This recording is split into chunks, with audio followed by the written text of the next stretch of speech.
The President of the Federal Republic of Nigeria, Bola Ahmed Tinubu, has emphasized the need for African countries to create a platform to pull together and exchange resources in order to strengthen the African economy. Speaking alongside the President of Gabon, Brice Oligui Nguema, at the 2026 African CEO Forum in Kigali, Rwanda, President Tinubu emphasized the need for continental alliances and regional collaboration between African countries and highlighted the importance of supporting local investors in utilizing indigenous resources in order to boost the country's economy. Africa needs to put its money where its mouth is. We need to put our money where our mouth is and develop a relationship. Luckily, we have African trade agreement that should not be left on the drawing board, should be activated properly. Regional collaboration and effective utilization of our resources.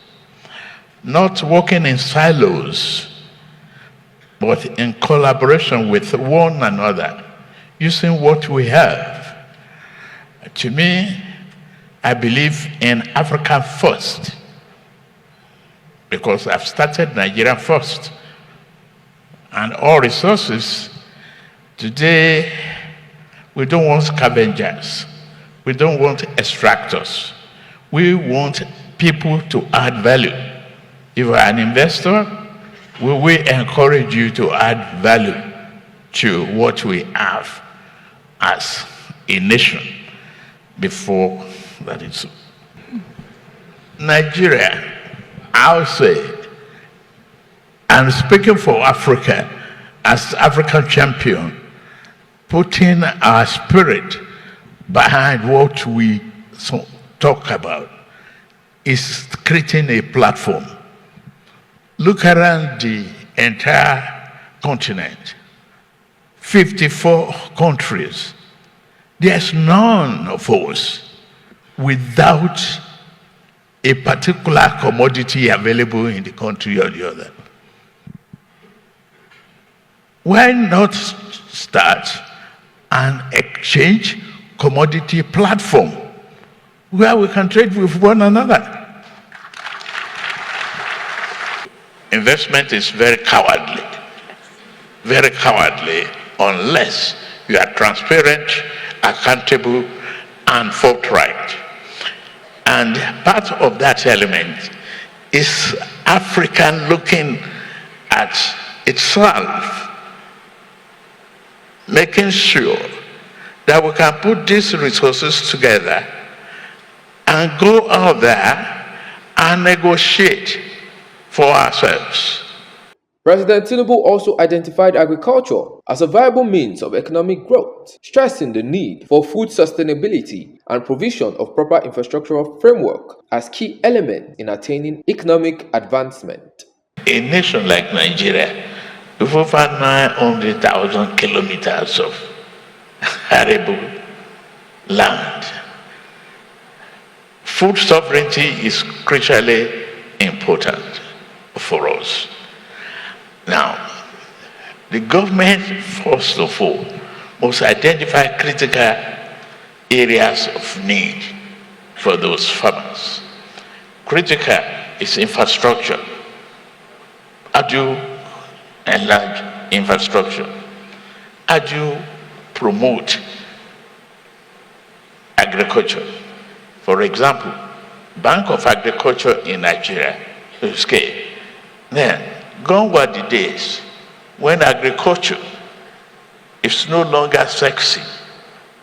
Bending the back and not mechanized. Today, I have over 6,000 zones of mechanization in Nigeria. And the government must identify energy sources for preservation of those items, buy back from the farmers when the prices are very low and frustrating, and have storage silos, and when the market is better, help the farmers. It's not possible for the farmers to be on subsistence farming alone and think it will be profitable. Highly yield seeding must be provided to those farmers. Now, let me give you an example. In Nigeria, the Sokoto-Badagry road that embark upon is 1,000 kilometers of road that is going to link Benin Republic and all the way to Ghana by the time we finish. When I embark on the road, I call Boa, call Dangote, you have cement producers. I'm not going to import bitumen. I'm going to use the concrete road that will last about 500 years, if it is possible. Hold it up higher. And that's what I did. When you see this road today, they are all concrete. I didn't have to import bitumen. Olumide Abiodun Mudashiru, reporting for PFM Global News.